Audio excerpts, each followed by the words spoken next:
Good to see everybody on this wet, sloppy.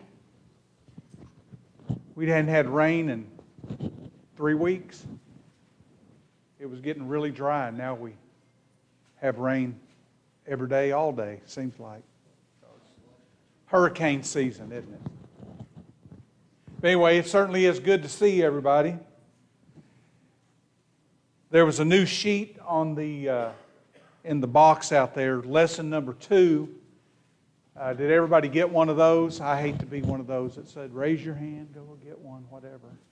We'll have it up on the screen here, and you can pick one up if you didn't. Usually try to do those, have those out there ahead of time so that you can know what we're going to talk about, so you can prepare for that. Anyway, we're talking this, it's supposed to be a quarter. And if you're doing this series right, you teach it Sunday morning and Wednesday night. So that's why. So we have half the number of lessons on Sunday mornings if we would have it on Sunday morning, Wednesday night. So that's why it takes us a little longer to go through each one of these. That's what I'm telling myself. That's why it goes through a little longer. But anyway, the devil, sin, and hell is what we're doing this period of time, we'll call it. And we talked about the origin. We talked about some of the names of the devil. Put these up there. Satan, Beelzebub, Prince of the World, Serpent, Adversary, which is what Satan means, Murderer, Father of Lies. There were a bunch of these that we had. What's another one that you wrote down that we talked about? Does anybody have one? He's a roaring lion. And we talked about some of these descriptions that they're epithets, they're characterizations that become a name, and we do that. Or also personifications where one quality is put into, and we use the term, the sun was shining or smiling, we would say. It shines, but we say smiling. Well, the sun doesn't really have a mouth to smile, but we use that. And so we do the same thing with the devil. He's a serpent. He's a lion. Okay. Another one, angel of darkness. So there's a lot of these, but these are the ones that we specifically talked about as we went through. Enemy. Trying to think if there was another one. Dragon, yeah, from Revelation, isn't it? Dragon. Belial. Remember we talked about that. Something that's worthless. Evil, lawless. Okay. From the beginning, Satan was what? What do we see Satan doing in the very beginning in the garden? Genesis chapter 3. A deceiver, a liar, isn't he?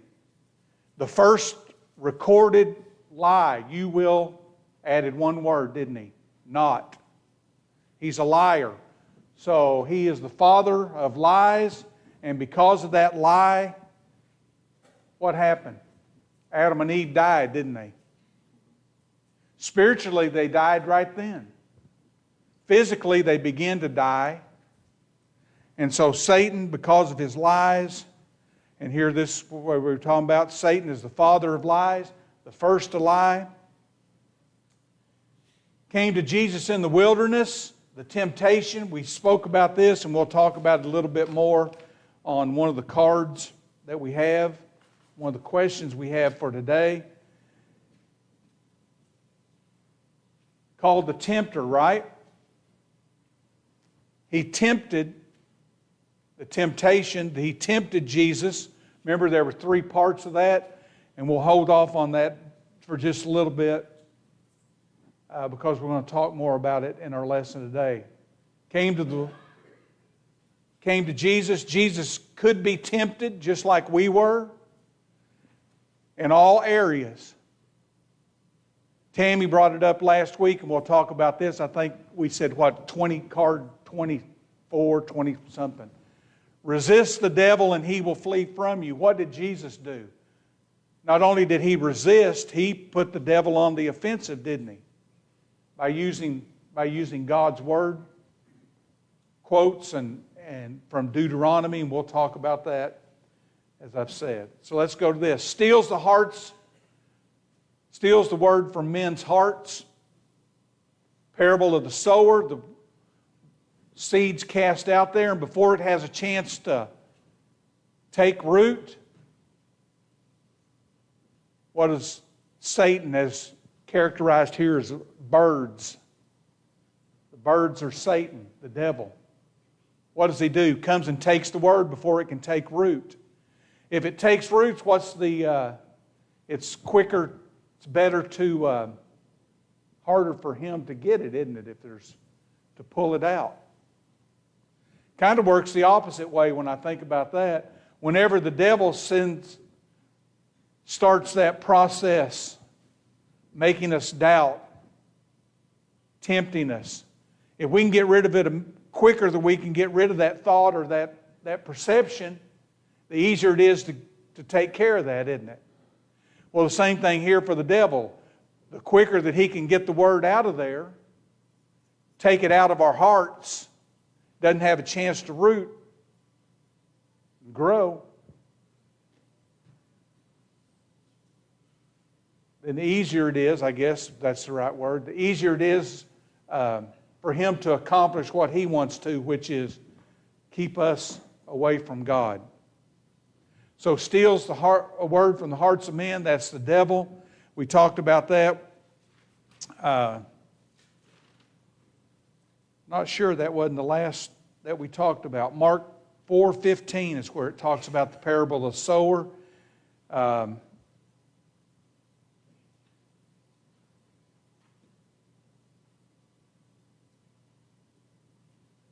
Did we get to, I guess we did get to the roaring lion a little bit, didn't we?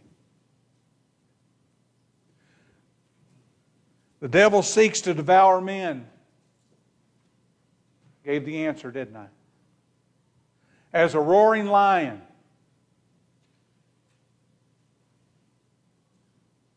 That's one of those animals you wouldn't want to come face to face with. At least not without a cage in front of you. I guess some zoos now have those, more habitat friendly with just a big ditch between where you're at and where the lions and tigers and all those animals are. But you wouldn't want to come face to face without some protection there with a roaring lion, would you? Look at that word. We talked about it. I think we did talk about this. Seeks. He's looking for us, isn't he? It just doesn't happenstance come upon us. He's looking out for us. Seeking who he can devour. That word, if you look it up, the word devour there is gulp.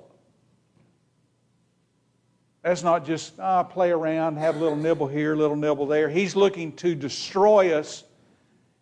And that devour word there is in one bite. Gulp and swallow.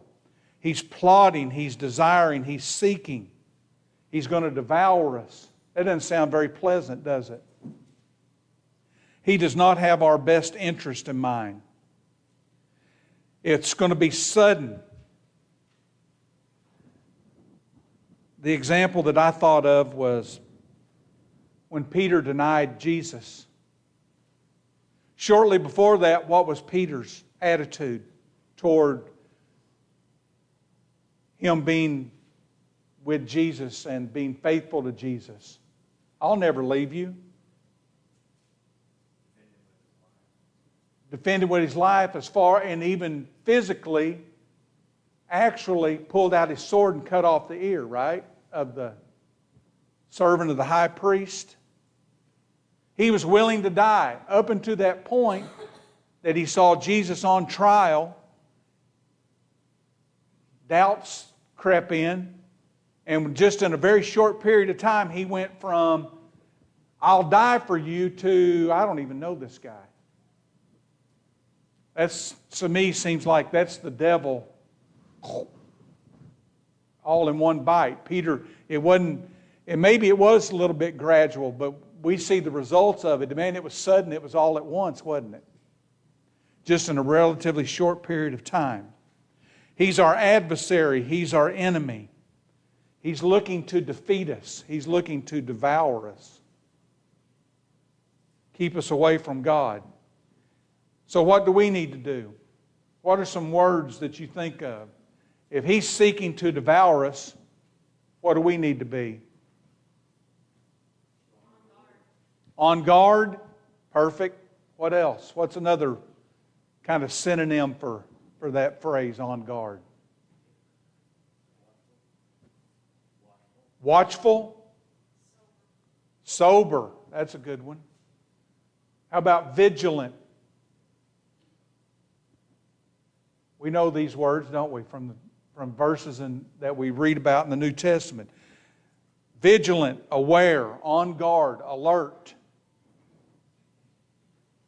watchful. It just doesn't happen, does it? We can't just sit around or lie around or stand around. What do we have to do?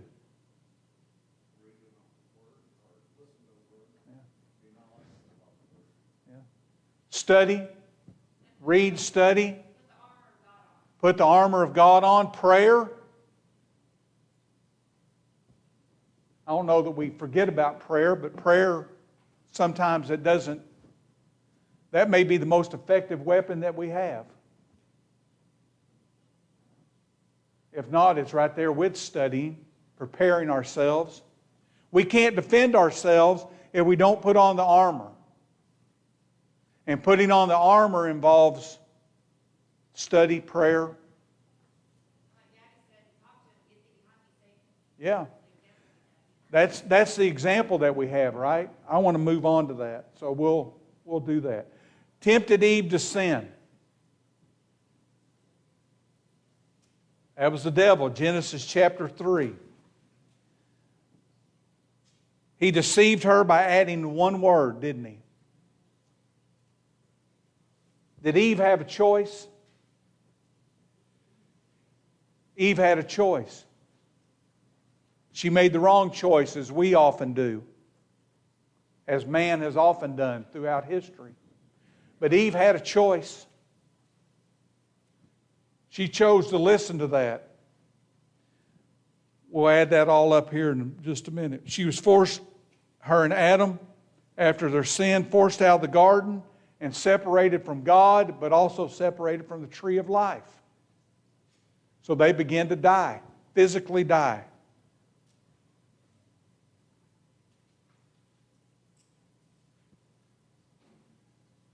Adam and Eve had children, didn't they? 3 that we read about. Cain, Abel, and Seth.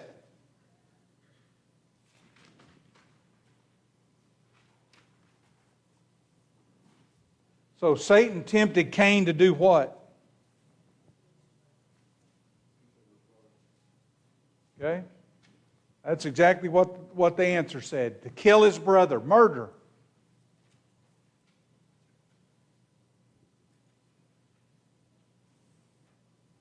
Genesis chapter 4, verses 1 through 15. There come a time when Cain and Abel, his brother, became old enough. They were, we would say, grown, living on their own. Came time to worship. They both brought their offerings. Abel brought from his flocks. Cain brought from the harvest of his fruits and vegetables. Cain was rejected. And what was his response? I think it's chapter 4, verse 5.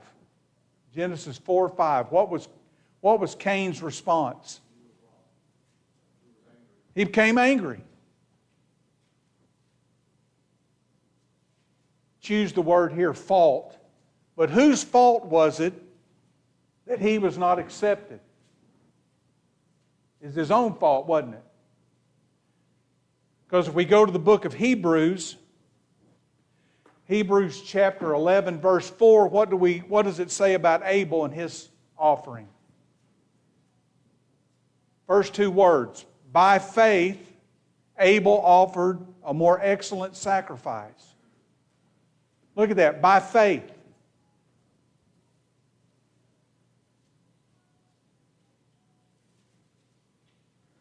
Where does faith come from? Okay.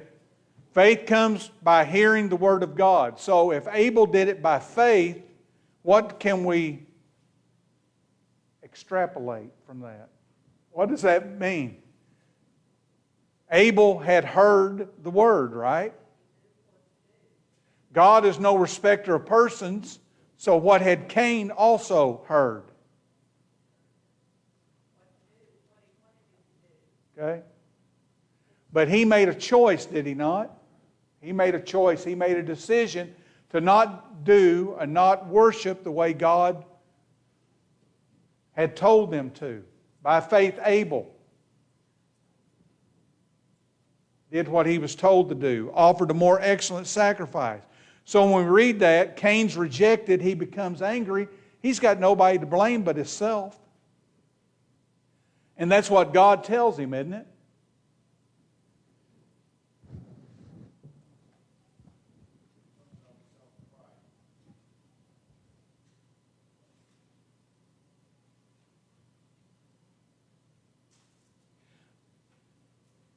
This process.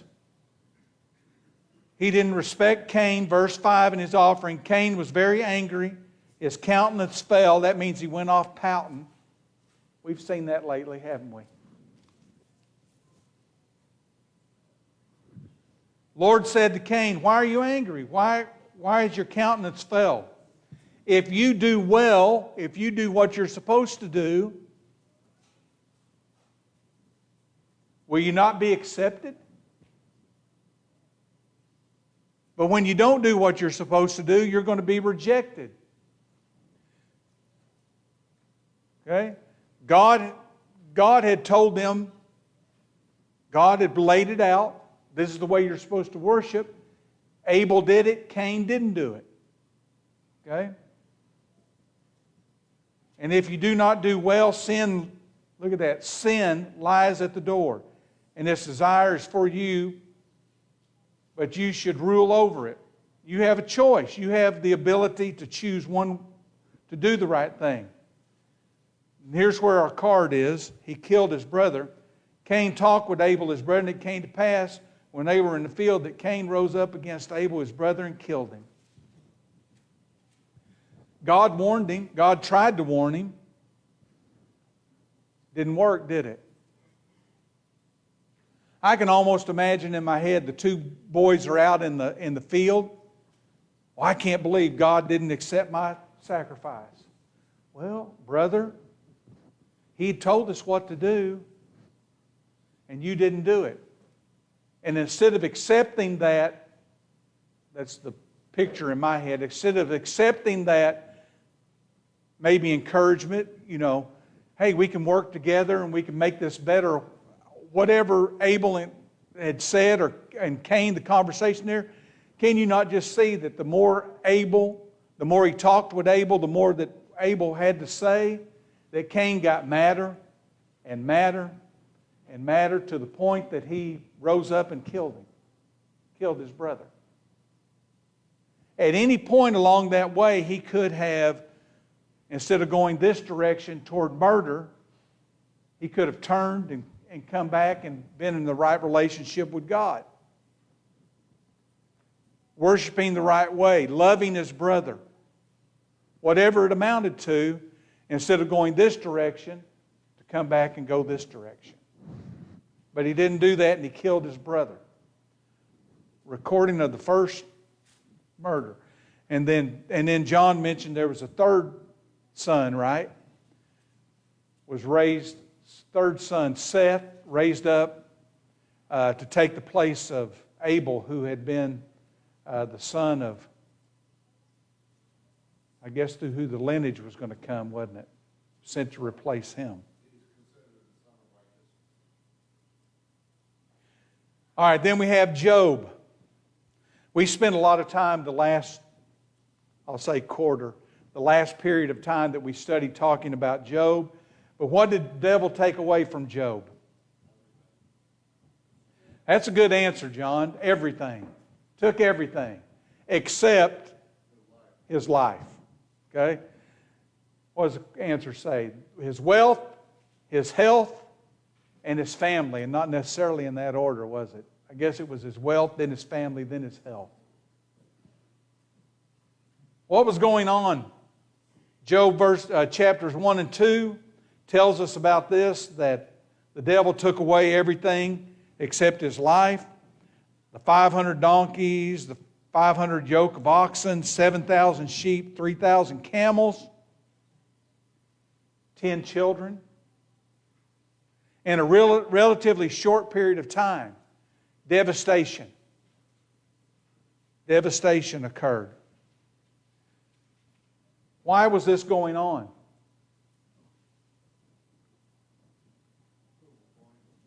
You have to prove a point. And I don't know exactly how this works. It was a different time, a different era. Patriarchal period before the law of Moses. Says there that the devil had access to God, to be able to talk to God. And what does the devil say to God? First of all, God points out Job, right? Hey, have you considered my servant Job? The devil said what? What was the devil's response to God? Yeah, you protect him. And basically what he's saying is that he's only doing that because you give him all this stuff. He's only loyal to you. He only serves you because you give him all this stuff. Let me take that stuff away and we'll just see. Won't be very long that he'll be cursing you. So they took all of his wealth, took his family. That didn't work, did it? For the devil's point of view. Job remained faithful, didn't he? Well, all that stuff doesn't matter, the devil said. Let me inflict a little physical on him. Let me affect his health. And God said, go right up to the point of killing him. Don't do that. And so what do we find out? Boils, sores, from top of his head to the bottom of his feet, all over. Painful, miserable. After losing everything and then having this done to you, most people would have broke, wouldn't they? Job didn't. Job didn't. We can withstand the test, the temptation, I guess, the trials that were put through. We can do that. If Job can withstand this, we can withstand, can't we?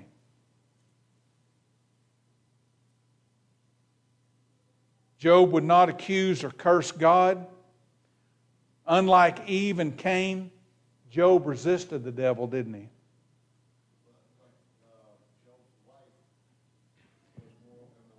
That would be a final, I don't know if final's the right word, but that would be another bitter pill to swallow, right? You've lost everything, your possessions. You've lost your family. You've got all this physical problems and health problems going on. And then the support and the encouragement from your closest, your spouse, your friend, supposed to be, and she's telling you to do what just curse God and die. Boy, that'd be a final, I'll use that word, that'd be another bitter pill to swallow, wouldn't it? That would have been tough. The others would have been horrible. That would have been almost, that would have been the almost impossible to overcome. All right, so Job, we find out that Job resists. Eve, Cain, the other examples that we see, they don't resist. Cain's cursed. Eve sent out of the garden. So there's consequences. There's consequences. But what's Job's reward? He got more. Maybe not more children. We don't necessarily know, but he got children. He got more camels and donkeys and sheep and whatever it was. Okay? So if we do what God says, there's going to be a reward. If we don't do what God says, there's going to be consequences. There's going to be punishment. We see that very on in the accounts that we have in the Old Testament. All right. Card 14. The devil tempted Jesus. Now this goes back to card 8. Yep. Card 8. Card 8 and 14 are related. The devil tempted Jesus. There's lots of things you could add there, but we're going to say 3 times. Jesus has been out in the wilderness for how many days? 40 days. Hadn't eaten or drank. I don't know how that works either. I just know that's what it says. After 40 minutes, I'm hungry. Let's talk about after 40 hours. All of us would probably be hungry. 40 days. Jesus is hungry. So what's the first thing that the devil uses? Take care of this physical desire that you have. Turn these stones into bread so you can get something to eat. Jesus is a man just like we are. Yes, He's also God, but He's a man. The same physical things that afflict us are pleasurable to us. Whatever it is, that physical experience, Jesus had it. And the devil knew it. And the devil knew it. Turn these stones into bread. We've already alluded to it. What was Jesus' response? Okay, where'd that come from? Hold on to that for a minute. Temptation number 2.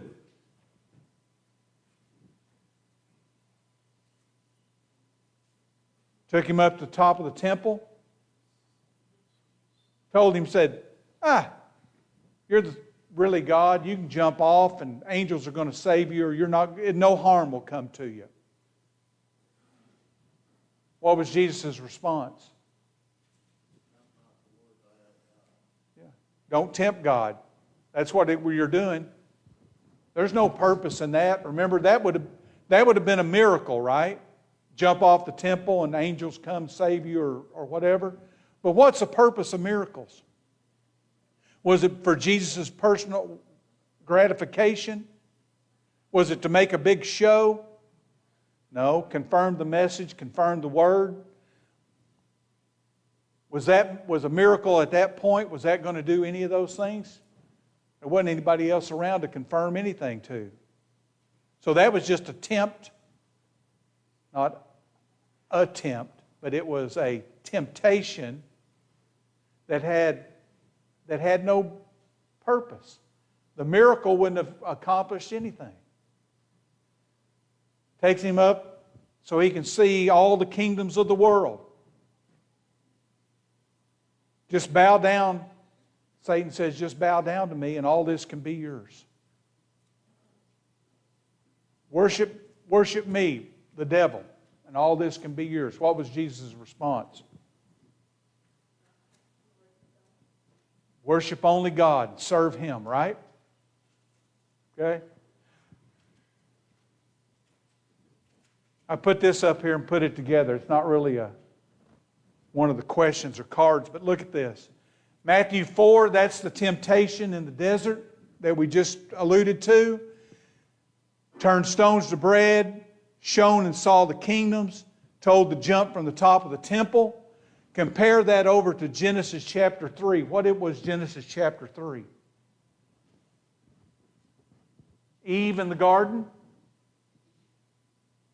Look at that.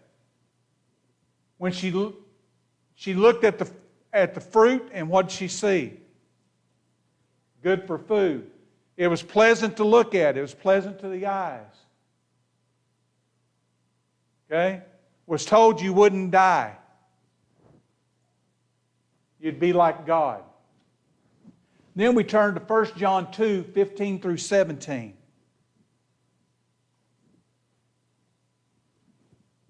First John 2.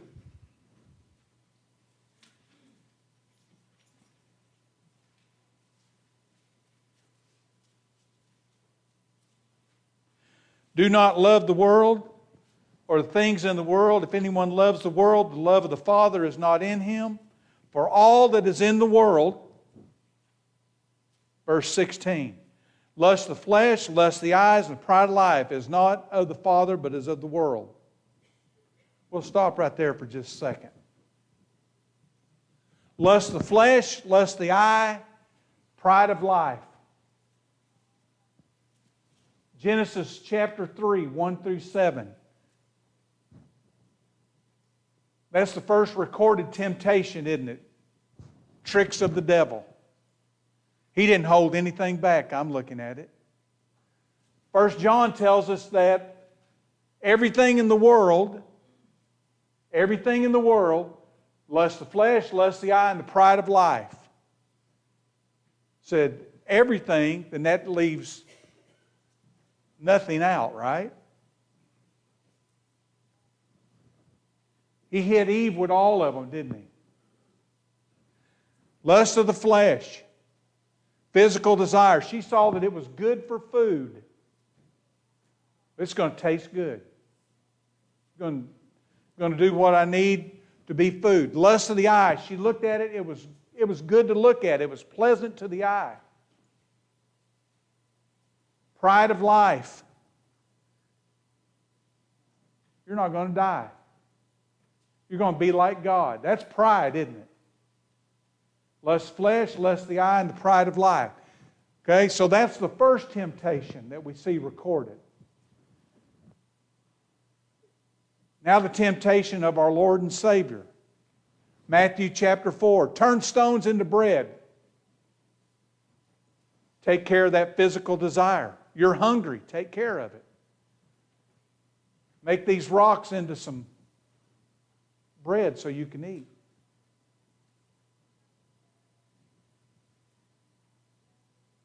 Jump from the temple was next, but in order to keep them in order, we switch them around a little bit. So let's go down to the bottom. Jump from the temple, the second temptation. Save your life. Prove you can do this. That's pride, isn't it? Pride of life. And then the second, or the third temptation, which we have second up there, he was shown all the kingdoms.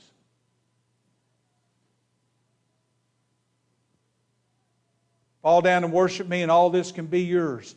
When he was shown, he saw it. Visually, that was appealing, would it not be? I mean, he physically was able to, and how that worked, I don't know, took him up high enough that he could see the kingdoms. Lust of the flesh, lust of the eyes, pride of life.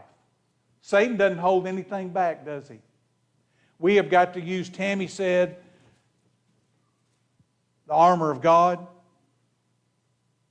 okay, the gospel of peace, the sword of the Spirit. We've got to use all those, don't we? We've got to be on the attack. We can't hold anything back. Okay, so let's get to thou shalt not live by bread alone. Where does that come from?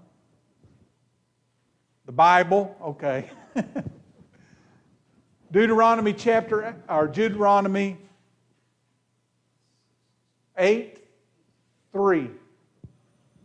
Write that down. Deuteronomy 8:3. Jesus went right to the Word, didn't he? Pulled out his sword, his armor, his sword, two-edged sword. Jump from the temple. Thou shalt not tempt God. Deuteronomy chapter 6, verse 16. Pulled out that sword. He's resisting the devil. Worship God and serve God only. Where does that come from? When he said, fall down and worship me. Deuteronomy 6:13. Hebrews 4:15 tells us that Jesus was tempted in all points as we are. He withstood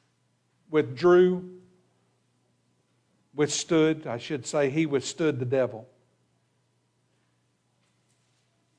And then we'll hit the ground running next time. Write down 1 Corinthians 10:13. Next week when we come together, we'll start at that point. 1 Corinthians 10:13. We will not be tempted beyond what we're able to bear. We'll talk about that for just a little bit. Kind of get us going. Any questions or comments? I appreciate your attendance and your attention today.